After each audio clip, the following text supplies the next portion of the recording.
Hey everyone, so welcome to new video and I hope that you guys are good feeling fine.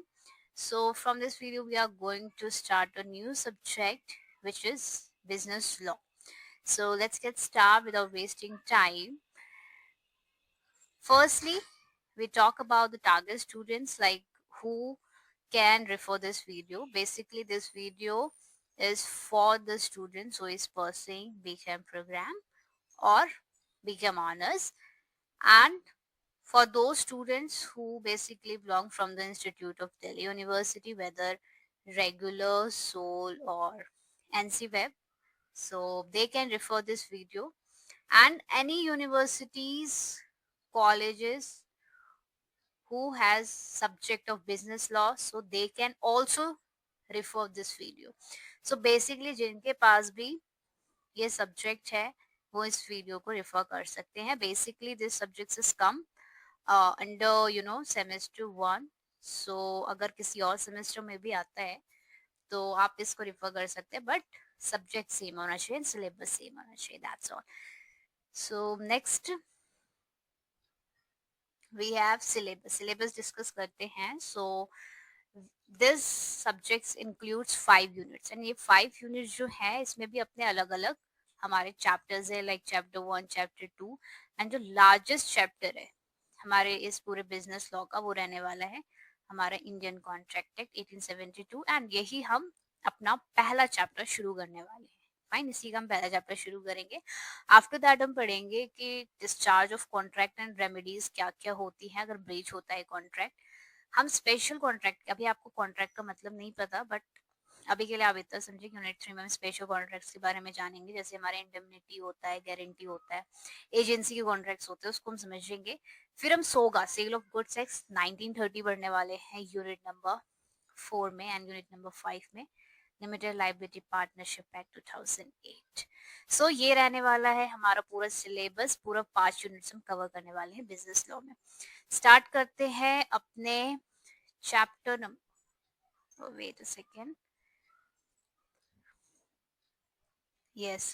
So start करने वाले हैं हम अपने chapter number 1 के साथ and which is Indian contract act 1872, sorry unit Indian contract act 1872 and chapter रहने वाला हमारा nature and types of contract. So I hope this one is clear. हम इस वीडियो में क्या क्या कवर करने वाले हैं. हम पहले बेसिक समझेंगे कि बेसिकली हमारा एक्ट कैसे बनता है, बिकॉज आप एक एक्ट पढ़ने वाले हैं, पूरा एक एक्ट पढ़ने वाले हैं, तो आपको ये बेसिक चीजें पता होनी चाहिए कि एक्ट क्यों बनता है एंड कैसे बनाया जाता है. फाइन. इसके बाद हम एक डायग्राम देखेंगे. डायग्राम मैं आपको खुद बनाऊंगी एंड आपको समझाऊंगी कि व्हाट्स इंपॉर्टेंट इन दैट. उसके बाद आज का जो मेन टॉपिक, जो हमारे चैप्टर का मेन टॉपिक है, वो ऑफर रहने वाला है. हम ऑफर के साथ अपना ये चैप्टर शुरू करने वाले हैं. So guys, let's get started. First, we have a basics. Just a second. I should use highlighter for it. Okay. So business law is a set of rules and legal frameworks. अभी आपको सिर्फ ये बताया गया है कि business law आपका जो सब्जेक्ट है उसका क्या मतलब है. ये पूरा रूल से, मतलब पूरा रूल है इसमें एंड पूरे लीगल फ्रेमवर्क है, यानी कि वैलिड है. अगर आप कोर्ट में जाते हैं एंड जो रूल्स है वो जो है वो वैलिड माना जाएगा in the eyes of law. Basically legal framework का मतलब ये होता है that govern how people and companies form, run and close a business. यानी कि बिजनेस लॉ में ये बताता है कि हमारी कंपनीज जो है कैसे फॉर्म होगी, कैसे रन की जाएगी, और कैसे अगर किसी को अपना बिजनेस बंद करना है तो हमें कौन सिखाता है, वो हमें सिखाता है हमारा बिजनेस लॉ. ठीक है. एंड ऑल्सो कि पीपल कैसे फॉर्म किए जाए, मतलब दिस नॉट मीन कि पीपल कैसे बर्थ लेंगे, वो कैसे रन करेंगे. No, here it means that people, like we know very well कि बिजनेस में पीपल ही डील करते हैं, राइट. सो उनके पॉइंट ऑफ व्यू से वो कैसे फॉर्म किए जाएंगे, वो कैसे डील करेंगे, and what kind of options they have to close the business, it means this. Fine. Next we have ensuring fair trade and clear obligations. business law में ये बताता है कि हम कैसे fair trade करें and clear obligation, यानी कि हर पार्टीज के पास, हर इंसान के पास अपनी कौन सी ऑब्लिगेशन हो, they know it very well, उनको पता होगा। वो हमें कौन बताएगा? That's a business law. It covers everything from daily commercial deals to formal corporate structures, यानी कि ये स्टार्टिंग से लेकर के बिजनेस कैसे बनेगा, कैसे रन होगा, कैसे बंद किया जाएगा, डेली डे टू डे जो भी काम किए जाएंगे, जितने भी डील्स होगी बिजनेस से रिलेटेड, फाइन, सारी चीजें में बिजनेस लॉ में सिखाया जाएगा। टू फॉर्मल कॉर्पोरेट स्ट्रक्चर, यानी कि प्रोफेशनली कैसे क्रिएट करना है कॉर्पोरेट स्ट्रक्चर को, वो भी हमें एक बिजनेस लॉ ही सिखाते हैं। तो basically the conclusion is this कि आप बिजनेस कैसे फॉर्म करते हैं, कैसे क्रिएट करते हैं, कैसे चलाते हैं, कैसे लोग उसमें डील करते हैं, कैसे आप उसको डे टू डे जो डीलिंग्स होती है उसको कैसे आप मैनेज करते हैं, कैसे उसको प्रोफेशनल बनाते हैं, that's everything covers under the business law. ये था हमारा सब्जेक्ट का डेफिनेशन। ठीक है, अब हम आते हैं अपने जो चैप्टर है इंडियन कॉन्ट्रैक्ट एक्ट 1872, वो उसका कुछ बेसिक सी चीजें हैं। उसके बाद मैं आपको बताऊंगी कि एक्ट क्यों बनना जरूरी है और कैसे बनाया जाता है। The Indian contract 1872 is one of the important acts under ambit of business law. मैंने आपको पहले ही बताया कि बिजनेस लॉ में जो इंडियन कॉन्ट्रैक्ट एक्ट होता है वो सबसे बड़ा एक्ट है हमारा। इसमें काफी सारी चीजें आती है, बहुत सारे इसमें टॉपिक्स आते हैं, इसीलिए इसको एम्बिट कहा गया of business law, sorry important act कहा गया इसको। It came into force with effect from 1 सितंबर 1872, यानी कि ये कब से इम्प्लीमेंट किया गया? 1 सितंबर 1872 से इसको इम्प्लीमेंट किया गया है, यानी कि इफेक्ट में लाया गया, यानी कि लोगों ने 1 सितंबर से इसको फॉलो करना शुरू किया। It implies to whole of India including Jammu and Kashmir after the removal of article 370 of Indian constitution, यानी कि ये पूरे इंडिया में लागू होता है, एंड जम्मू एंड कश्मीर भी लागू किया जाता है जब से हमारे 370 आर्टिकल 370 हमारी कॉन्स्टिट्यूशन से रिमूव किया गया है, तब से हमारे जम्मू एंड कश्मीर में भी अप्लाई किया जाता है। Fine, next we have Indian contract act को ना दो पार्ट्स में डिवाइड किया गया है। एक हमारा जनरल प्रिंसिपल ऑफ कॉन्ट्रैक्ट होता है, एक स्पेशल कॉन्ट्रैक्ट होता है। Special general principle of contract में, let me change the colour, इसमें हमारे सेक्शन 1 से लेकर के 75 तक बताया गया है, जिसमें आप ये सारे जो टर्म्स मैं अभी अंडरलाइन कर रही हूँ ना उसके बारे में आप जानेंगे। आप ऑफर के बारे में जो हमारा आज का टॉपिक है वो जानेंगे, आप एक्सेप्टेंस जानेंगे, आप consideration, capacity, free consent, legality, void agreements, performance, breach and remedies के बारे में जानने वाले हैं सेक्शन 1 से लेकर के सेक्शन 75 तक। ठीक है, एंड यही मेन हमारे कीवर्ड्स होते हैं कॉन्ट्रैक्ट को जानने के लिए भी। सेकेंडली आप स्पेशल कॉन्ट्रैक्ट के बारे में जानेंगे, जो कि हमारा सेक्शन 124 से लेकर के 238 तक डिफाइन किया गया है, जिसमें आप इंडेमनिटी एंड गारंटी को सेक्शन 124 से 147 में जानने वाले हैं। बेलमेंट यानी कि contract of bailment and pledge को आप सेक्शन 148 से 181 में जानेंगे, एंड कॉन्ट्रैक्ट ऑफ एजेंसी को आप सेक्शन 182 से 238 में, सॉरी माय बैड, 238 में आप समझेंगे। ठीक है, तो ये तो सेक्शंस बताए गए, आपको इसको सिर्फ याद रखना है कि इस सेक्शन में इस वाले कॉन्ट्रैक्ट को समझाया गया है। ये बेसिक था हमारा। अब आते हैं हम एक दो लाइन में समझ लेते हैं कि एक्ट हमारा बनना क्यों जरूरी होता है। देखो हमारी जो कंट्री है वो वास्ट है। ठीक है, हमारी कंट्री क्या है? वास्ट है। तो यहाँ पे ना अगर हम रूल्स एंड रेगुलेशंस नहीं बनाएंगे ना तो हमारी कंट्री रन करना इम्पॉसिबल है, क्योंकि यहाँ पे लोगों को रूल्स एंड रेगुलेशंस देना जरूरी है, अदरवाइज वो हमारी कंट्री का जो है ऐसा हाल हो जाएगा कि वर्स्ट हो जाएगा, कोई किसी की सुनेगा ही नहीं, है ना। तो इसीलिए गवर्नमेंट ने जो है काफी सारी चीजों को देखते हुए हर एक टॉपिक से रिलेटेड हर एक फील्ड में, जैसे कि बिजनेस के लिए यानी कि आप कॉन्ट्रैक्ट कर रहे हैं किसी दो पार्टी, कोई दो पार्टी कॉन्ट्रैक्ट में आता है, तो उसके लिए गवर्नमेंट ने कॉन्ट्रैक्ट एक्ट बना दिया, इंडियन कॉन्ट्रैक्ट एक्ट 1872। अगर आप सेल कर रहे हैं, अगर आप सेल में डील कर रहे हैं, ठीक है, तो उसके लिए गवर्नमेंट ने अलग से एक एक्ट बना दिया which is referred as sales of goods act 1930। Then अगर आप व्हीकल वाले टॉपिक पे जाते हैं, वहां पे भी काफी सारी हमारी प्रॉब्लम्स अराइजेस होती है, वहां पे भी हमें सॉल्यूशन चाहिए होता है व्हीकल से रिलेटेड, तो वहां पे भी गवर्नमेंट ने हमारे लिए व्हीकल एक्ट बना दिया। देन हम आते हैं इनकम टैक्स पे, वहां पे भी हमारे पास बहुत सारे प्रॉब्लम्स अराइजेस होते हैं और वहां पे भी हमें सॉल्यूशन चाहिए होता है, तो गवर्नमेंट ने वहां के लिए भी हमारे लिए इनकम टैक्स एक्ट बना दिया। एंड एलएलपी एक हमारा ऑर्गेनाइजेशन या एंटिटी होता है, उसके लिए एलएलपी एक्ट अभी हमने देखा 2008 वो हमें बना के दे दिया। तो ये गवर्नमेंट हमें ये एक्ट बना के क्यों दे रही है? ताकि हमें अगर उस फील्ड से रिलेटेड कोई प्रॉब्लम आता है फ्यूचर में, तो हम उस एक्ट को ही फॉलो करेंगे। ठीक है, मतलब कि लोगों के अगर पार्टीज के बीच में ये क्वेश्चन आता है कि हमें इस केस में क्या करना चाहिए, अब हम क्या करें, तो लोग क्या करेंगे? एक्ट को ही अपना सब कुछ मानेंगे और एक्ट में जो लिखा है वो ही फॉलो करेंगे। उस सेक्शन में, उस सब सेक्शन में, उस क्लॉज में, उस सब क्लॉज में जो भी बातें लिखी गई हैं, लोगों को, पार्टीज को वही फॉलो करना पड़ेगा।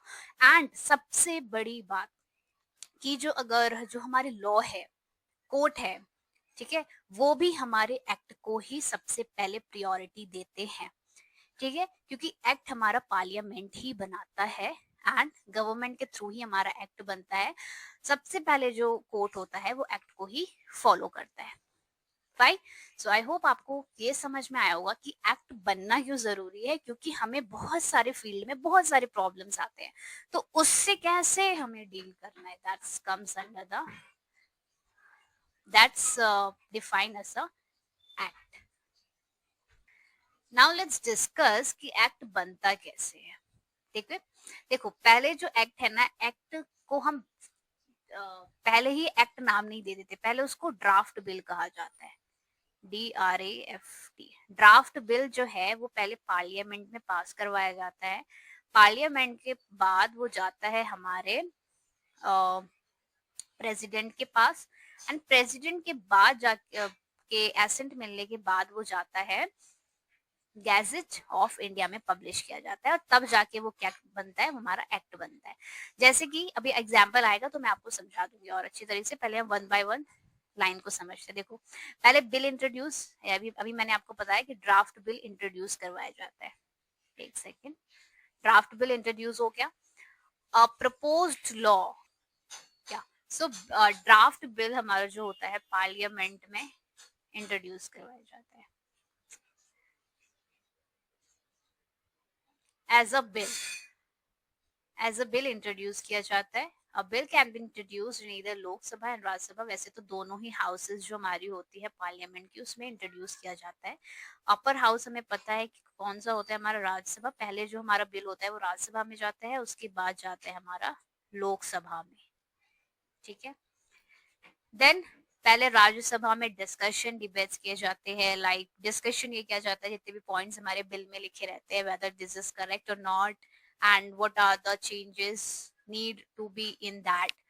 क्या क्या अमेंडमेंट्स, ये देखो वर्ड्स लिखा हुआ है यहाँ पे, अमेंडमेंट्स होने चाहिए उस बिल में।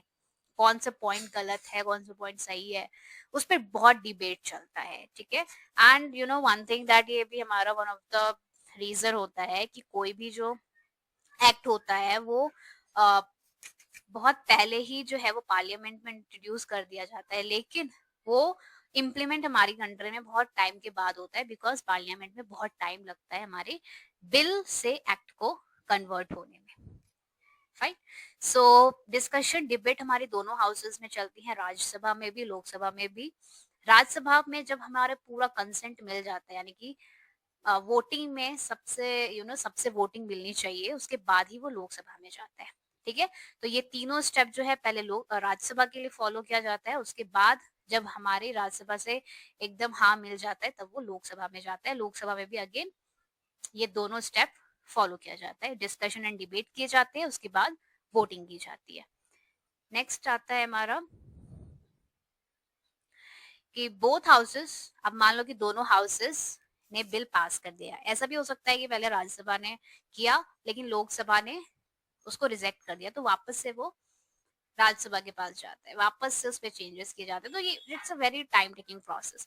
आफ्टर आफ्टर दैट दोनों हाउसेस ने जब बिल पास कर देते हैं तो वो जाता है प्रेसिडेंट ऑफ इंडिया के पास। ठीक है, प्रेसिडेंट का हमें एसेंट लेना जरूरी है। अगर उनका एसेंट हमें मिल जाता है तब तो वो पब्लिश कर दिया जाता है हमारे गैजेट ऑफ इंडिया में। लेकिन अगर हमें एसेंट नहीं मिलता है तो वापस से ये दोनों हाउसेस में जाता है डिस्कशन एंड डिबेट होने के लिए, फिर वापस से वोटिंग, वही सेम प्रोसेस चलता रहता है।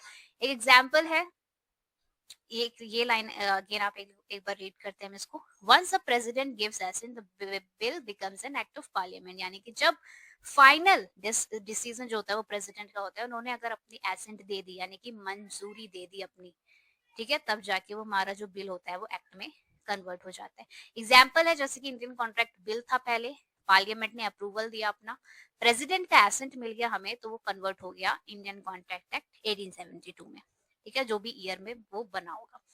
उसके बाद गैजेट ऑफ इंडिया में ये पब्लिश कर दिया जाता है। गैजेट ऑफ इंडिया जो होता है ये गवर्नमेंट का ऑफिशियल, आप इसको वेबसाइट कह लो या फिर नॉट प्रॉपर वेबसाइट, बट ये इनका एक प्लेटफॉर्म होता है जहाँ पे ये अपने लॉज, नोटिफिकेशन, रूल्स जो है और जितनी भी गवर्नमेंट के मैटर्स होते हैं उससे रिलेटेड वो इशू करते रहते हैं अपनी चीजों को, ठीक है, लॉज बनते ही रहते हैं हमारी कंट्री में। तो जो भी ऐसा मेन गवर्नमेंट की तरफ से जो भी चीजें आई रहती है इंफॉर्मेशन, वो हमारे गैजेट ऑफ इंडिया में ही पब्लिश किया जाता है। उसके बाद कमेंसमेंट ऑफ एक्ट यानी कि हमारा एक्ट कब से इम्प्लीमेंट होने वाला है हमारी कंट्री में, ठीक है। इम्प्लीमेंट यानी कि इम्प्लीमेंट का मतलब होता है कि कब से लागू हो गया है, लागू का मतलब है कि कब से लोगों को फॉलो करना है। 3 पार्ट्स में इसको डिवाइड किया गया है, यानी कि या तो जैसे वो एक्ट बन गया तब से ही इसको कमेंस करना शुरू कर दिया गया, या फिर कोई डेट स्पेसिफाइड किया गया उस एक्ट में, या फिर सेपरेटली गवर्नमेंट जो है वो अ, बाद में नोटिफाई कर देगी कि इस डेट से हमारा ये एक्ट फॉलो हो जाएगा, ठीक है। तो ये था हमारा एक्ट कैसे बनने वाला है। इसके ऊपर अगर मैं आपको डिटेल में समझाऊं तो ये it takes around 2 to 3 hours, काफी लॉन्ग जाएगा, बट मैंने एक सम अप करके आपको बता दिया कि इतना आपको बेसिक पता होना चाहिए। फाइन। नाउ अब हमारा नेक्स्ट टॉपिक जो है वो आता है कि ऑफर क्या होता है। ये हमारे वीडियो का मेन टॉपिक रहने वाला था।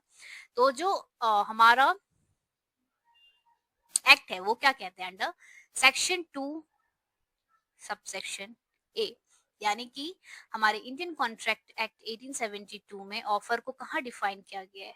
सेक्शन 2 सबसेक्शन ए में क्या डिफाइन किया गया है, देखो, when one person signifies to another his willingness to do or to abstain from doing anything with a view to obtaining the assent of that other to such act or abstinence he is said to make a proposal। Offer को आप proposal भी कह सकते हैं। देखो, इसका मतलब है कि कोई भी, एक चीज याद रखना कि हम यहाँ पे पार्टीज को लेते हैं, ठीक है, 2 इंसान है कोई, एक इंसान अपनी विलिंगनेस शो कर रहा होगा कि वो क्या करना चाह रहा है, ठीक है, वो अपनी विलिंगनेस हाँ में भी कर, मतलब कि वो कुछ पॉजिटिव एक्ट करने में भी दिखा सकता है या फिर नेगेटिव एक्ट करने में भी दिखा सकता है।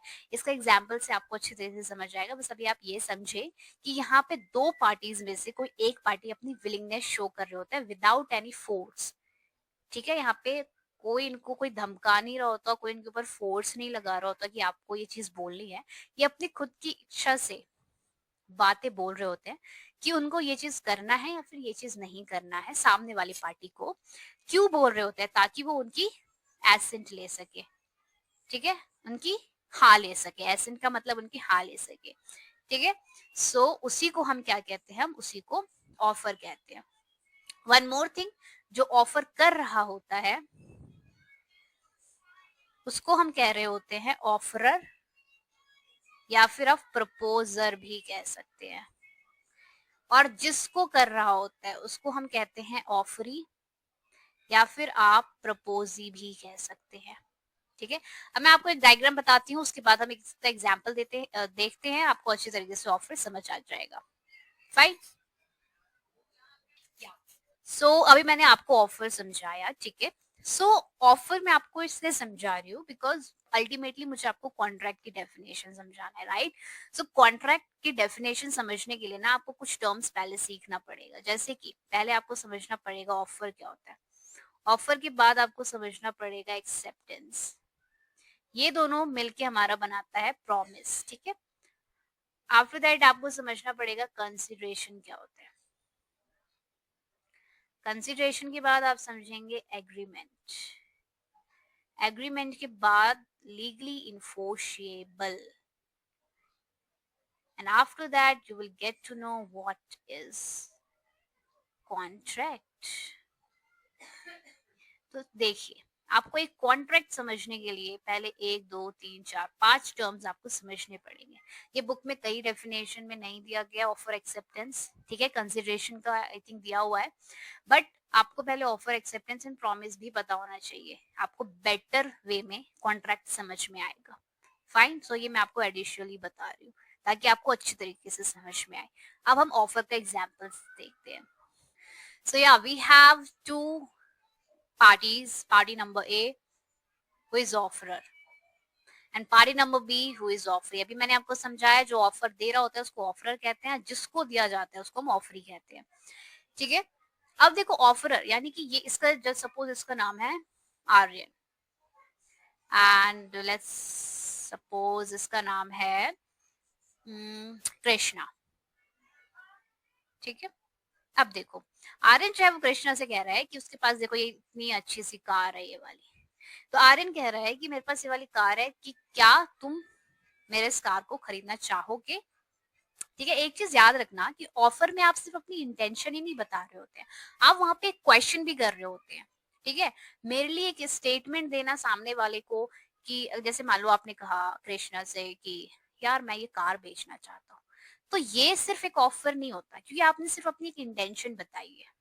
लेकिन अगर आप यही बोल देते हो कि यार मैं एक कार बेचना चाहता हूँ अपनी, क्या तुम खरीदोगे, ठीक है। So this is now offer because क्या तुम खरीदोगे इसमें क्या है, क्या आने वाला है सामने से, यहाँ पे इसके सामने से एसेंट आने वाला है, ठीक है। अभी मैंने आपको डेफिनेशन में भी बताया कि आप अपनी विलिंगनेस विलिंगनेस शो करते हैं सामने वाले पार्टी को ताकि आप उसकी एसेंट ले सके।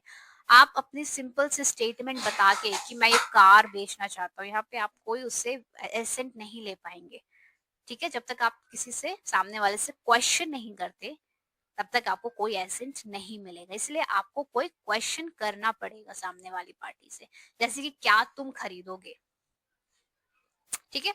तो यहाँ पे आर्यन अपनी विलिंगनेस शो कर रहा है, कैसे विलिंगनेस शो कर रहा है, अपनी कार को बेचने की विलिंगनेस शो कर रहा है ताकि वो कृष्णा की क्या ले सके, कृष्णा की वो एसेंट ले सके, है ना। कृष्णा या तो हाँ बोलेगा या ना बोलेगा, कोई कोई एक जवाब तो वो जरूर देगा ना, ठीक है। लेकिन अभी हमें सिर्फ ऑफर समझना है कि ऑफर यहाँ आर्यन ने कृष्णा को दिया है क्योंकि वो अपनी विलिंगनेस शो कर रहा है ताकि वो उसकी एसेंट हाँ में ले सके, ठीक है।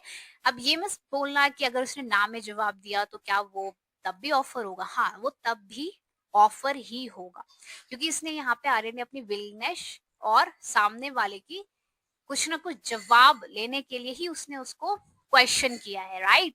अब हमने डेफिनेशन में बोल दिया कि एसेंट लेने के लिए कि हमें उसकी एसेंट चाहिए, हमें उसका ना नहीं चाहिए, हमें उसका हाँ चाहिए, इसीलिए हमने एसेंट वर्ड यूज किया है, ठीक है। सो आई होप आपको एग्जाम्पल समझ आ गया होगा। नेक्स्ट यहाँ पे मैं एक चीज और लिख देती हूँ, ये हमारा पॉजिटिव एक्ट है, यानी कि आप बोल सकते हैं टू डू समथिंग, क्योंकि आर्यन कुछ करने के लिए रेडी है, वो सेल करने के लिए रेडी है, इसीलिए यहाँ पे पॉजिटिव एक्ट है। लेकिन अगर मान लो कोई भी एग्जाम्पल है वहां पे जो पार्टी है कुछ ना करने के लिए विलिंगनेस शो कर रहा होता है तो वो हमारा नेगेटिव एक्ट यानी कि एब्सटिनेंस बन जाता है। ये देखो यहाँ पे मैं आपको एक नेगेटिव एक्ट वाला एग्जाम्पल समझा रही हूँ। नेगेटिव एक्ट यानी कि आप उसको बोलेंगे एब्सटिनेंस, यानी कि नॉट टू डू समथिंग। अब यहाँ पे दो सिंगर है, ये ऑफरर है एंड ये ऑफरी है। जस्ट सपोज इन दोनों को ना एक कॉन्सर्ट में बुलाया गया है, मुंबई कॉन्सर्ट में, ये जो दो सिस्टर्स हैं उनको, और ये हमारी ध्वनि भानुशाली, आप लोग इसको जानते ही होंगे, अच्छी सिंगर है ये। तो इन दोनों सिस्टर्स को ऑफर आया हुआ है एंड ये ध्वनि ध्वनि भानुशाली जो है वो कह रही थी इन दोनों से कि मुझे उस कॉन्सर्ट में जाना था, इसको ऑफर नहीं आया था वहां से। तो ये जो दोनों सिस्टर्स होती है वो ये कहती है कि हम लोग, ठीक है, हम लोग नहीं जाएंगे उस कॉन्सर्ट में, लेकिन तब नहीं जाएंगे जब तुम हमको 10 लाख रुपए दोगी, क्योंकि इनके ना जाने से जो इनका जो पार्टिसिपेशन था ना उनमें, वो इसको शिफ्ट हो जाता, ध्वनि को शिफ्ट हो जाता अगर ये दोनों नहीं जाते तो इन दोनों ने यही कहा कि हम लोग नहीं जाएंगे उसके लिए तुमको 10 लाख रुपए देने पड़ेंगे हमें। तो यहाँ पे ये दोनों सिस्टर ऑफर कर रही है ध्वनि को। कैसे कर रही है देखो, ये अपनी विलिंगनेस बता रही है ना कि वो क्या करना चाह रही है।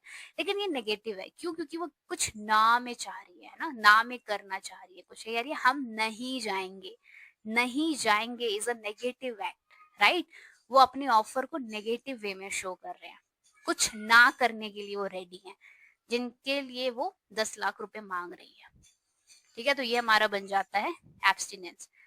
और ऑफर ये दोनों सिस्टर दे रही हैं ध्वनि को। ठीक है, अब ध्वनि की मर्जी है कि वो हाँ करे या ना करे, उसके लिए वो बात की बात है, लेकिन ऑफर जो है वो दोनों सिस्टर्स ध्वनि को दे रही हैं। ठीक है, सो ये था हमारा नेगेटिव एक्ट। आई होप मैंने आपको काफी इसमें डीपली समझा दिया, कई बार एक चीज को रिपीट करके बता दिया कि ऑफर क्या होता है। जब कोई एक इंसान, एक पार्टी अपनी विलिंगनेस शो कर रहा होता है सामने वाले को कि वो क्या करना चाह रहा है, और उसकी चाहत जो है वो हाँ में भी हो सकती है, यानी कि वो कुछ करना चाह रही है, या फिर वो कुछ ना करने की भी हो सकती है, लेकिन वो अपनी इच्छा से कर रही है, वो किसी के फोर्सफुली वो नहीं कर रही है। फाइन। एंड यहाँ पे क्वेश्चन भी अराइज हो रहा है, क्योंकि ये दोनों सिस्टर कह रही है कि क्या तुम मुझे 10 लाख रुपए दोगी उस काम के लिए। ठीक है, तो ये ऑफर हो गया। एक और एग्जांपल मैं आपको बता देती हूँ, जैसे कि मान लो ए और बी है दो। ठीक है, ए की जो कार है वो कोलैप्स कर जाती है बी के स्कूटी के साथ।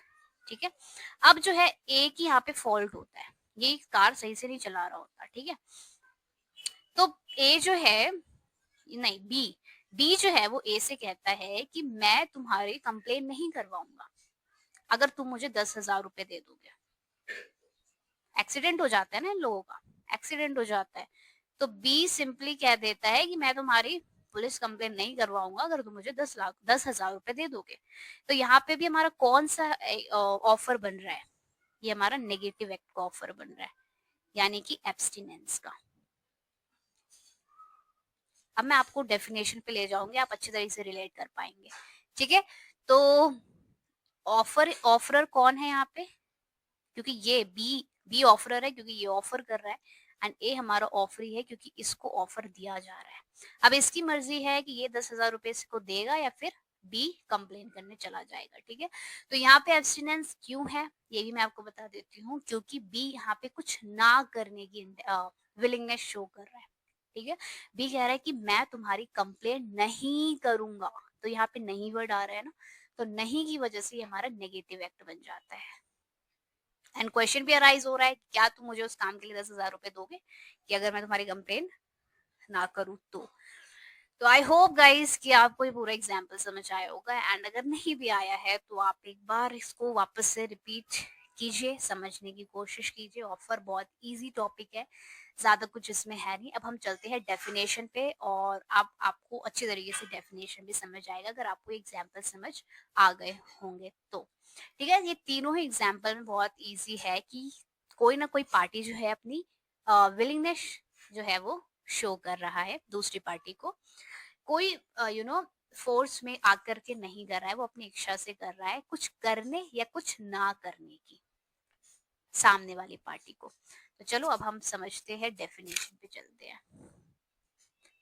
यस, अब वापस इसको रीड करते हैं। देखो, when one person signifies to another his willingness, यानी कि अपनी अपनी इच्छा से अपनी कोई बात रख रहा है दूसरे पार्टी के पास, अपनी विलिंगनेस शो कर रहा है। ठीक है, टू डू, यानी कि ये हमारे किसकी बात कर रहा है? ये हमारी पॉजिटिव एक्ट की बात कर रहा है, कुछ करने की। अभी हमने पहले वाले एग्जाम्पल में जहां जो है आर्यन जो है अपनी कार सेल करने की बात कर रहा है, वो हमारा पॉजिटिव एक्ट है, क्योंकि वहां पे कोई नहीं वाला वर्ड नहीं आया है। ठीक है, तो इसको हम टू डू कहते हैं।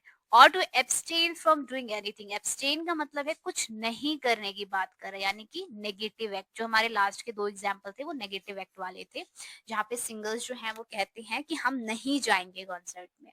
दूसरे वाले एग्जाम्पल में वो कहता है कि मैं नहीं करूंगा तुम्हारी कंप्लेन, तो यहाँ पे वो हमारा नेगेटिव एक्ट वाला ऑफर हो जाता है।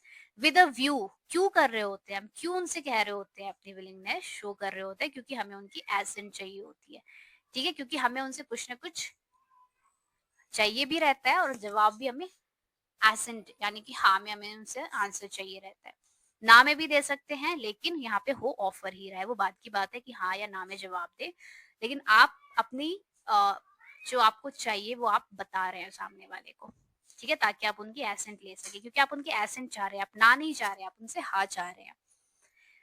of that other to such act or abstinence is said to make a proposal। अगर आप ये काम करते हैं, अगर आप दो पार्टीज हैं और सामने वाला पार्टी जो है, एक पार्टी दूसरी वाली पार्टी को अपनी कोई इच्छा बता रहा होता है, ठीक है, इन अ क्वेश्चन वे, कि क्या तुम करोगे, क्या तुम दोगे, इस वे में अगर क्वेश्चन कर रहा होता है, ताकि वो उससे क्या ले सके, वो उसके एसेंट ले सके, then the party is set to make a proposal. यानी कि एक पार्टी जो है वो ऑफरर है, दूसरा पार्टी ऑफरी है, एक पार्टी ऑफर कर रहा होता है। एंड यहीं पे अगर कोई हाँ कह देता है, दूसरा पार्टी ने मान लो अगर हाँ कह दिया, तो यहीं से एक्सेप्टेंस हमारा अराइज होता है, जो कि हम न्यू वीडियो में, नेक्स्ट वीडियो में समझेंगे।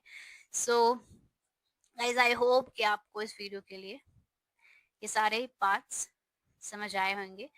कुछ ज़्यादा इसमें हार्ड नहीं है, सिर्फ आपको थोड़ा सा रीड करने की ज़रूरत है।